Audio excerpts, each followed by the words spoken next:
Hello everyone and welcome to my channel Reading Arabic with Muna. Today's lesson is about the letter Ta. The letter Ta is the third letter in the Arabic alphabet.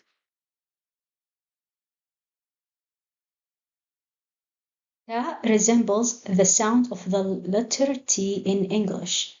T.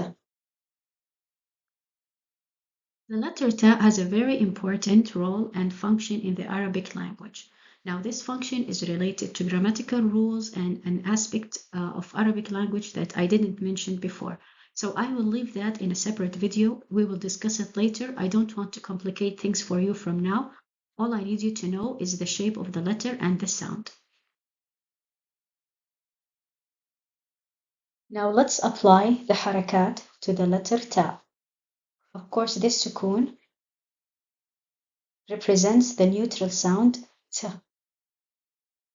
With the fatha, we have ta.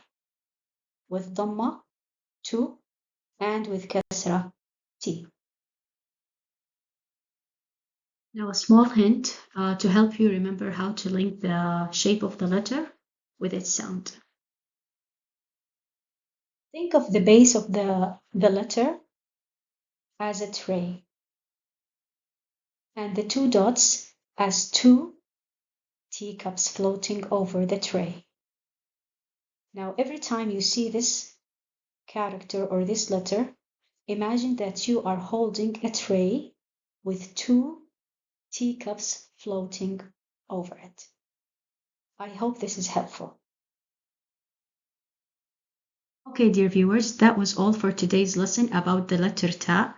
Don't forget Ta, a tray with two teacups floating over it, and it is different than Ba from the previous lesson, the bug under the bed.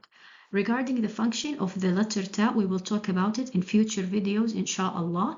Thank you for watching, and assalamu alaikum wa rahmatullahi wa barakatuh.